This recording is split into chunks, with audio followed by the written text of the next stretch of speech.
টানা বৃষ্টি ও ভারত থেকে নেমে আসা পাহাড়ি ঢলে সিলেট জেলা বন্যায় বিপর্যস্ত হয়ে পড়েছে। সিলেট মহানগরী এবং জেলার ১৩টি উপজেলায় অন্তত ১০ লাখ মানুষ পানিবন্দী রয়েছেন।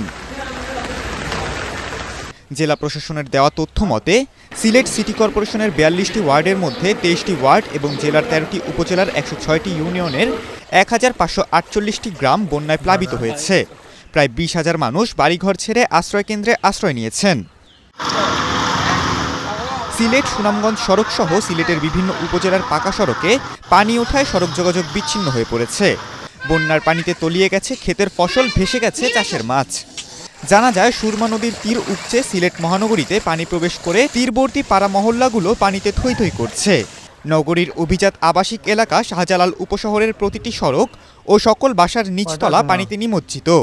নিচু এলাকাগুলোর কলোনি, বাসাবাড়ি প্রায় পুরোটাই তলিয়ে গেছে বন্যার পানিতে। এতে চরম বিপাকে এসব এলাকার মানুষ।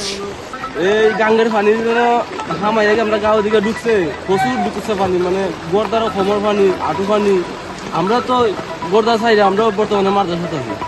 নদীতে পানি বৃদ্ধি বর্তমানে কম আছে, কিন্তু তারপরেও হাওর এলাকায় পানি তো বাড়তেছে। আমাদের পিছন দিকে, আমাদের আলিপাড়ার এদিকে যে হাওর আছে, এই দিক থেকে বইটা তো আলিপাড়ার দিকে পানি আসতেছে, বিল পারে পানি, এদিকে পানি বাড়তেছে। দোকান আমরা রেডি করছি, কারণ আমরা তো রাস্তাঘাটে দোকান করে অনেকগুলো মাল মাছ নষ্ট হয়েছে, পরে এগুলো ফালাইছি জলে। তারপরে রান্না বাড়া খাইতে খুঁইতে অনেকই কষ্ট দিন কাটলো। বাচ্চা কাচ্চা লইয়া বিল্ডিংও গেলাম, অতি এইগুলো গেও কষ্ট। 100% কপার কন্ডেন্সারে তৈরি ভিশন ফ্রিজ, তাই গুণে মানে অটুট থাকে বছরের পর বছর। সুরমা ও কুশিয়ারা সহ নদ নদীগুলোর পানি অধিকাংশ পয়েন্টে বিপদসীমার উপর দিয়ে প্রবাহিত হচ্ছে। বৃষ্টি ও উজানের ঢল অব্যাহত থাকায় বন্যা পরিস্থিতির দ্রুত অবনতি হচ্ছে বলে জানা যায়। ২০২২ সালে সিলেটের স্মরণকালে ভয়াবহ বন্যা হয়েছিল। এবারের চলতি বন্যা এখনও ওই পর্যায়ে না পৌঁছালেও অনেকে আশঙ্কা করছেন বন্যা ২ বছর আগের সেই ভয়ঙ্কর রূপ ধারণ করতে পারে। সিলেটে ঘন ঘন এমন ভয়াবহ বন্যার জন্য প্রবল বৃষ্টিপাত, ভারত থেকে নেমে আসা ঢল, সুরমা কুশিয়ারার নাব্যতা কমে যাওয়াকে দায়ী করছেন বিশেষজ্ঞরা।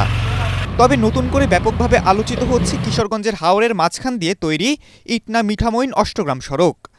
এই সড়কের কারণে সিলেট অঞ্চলের নদী হাওরের পানির স্বাভাবিক প্রবাহ বিঘ্নিত হচ্ছে বলে মনে করা হচ্ছে। পানি স্বাভাবিকভাবে ভাটির দিকে গিয়ে নামতে পারছে না বলে ধারণা অনেকের। খালিদুল ইসলাম তানভীর, এটিএন বাংলা।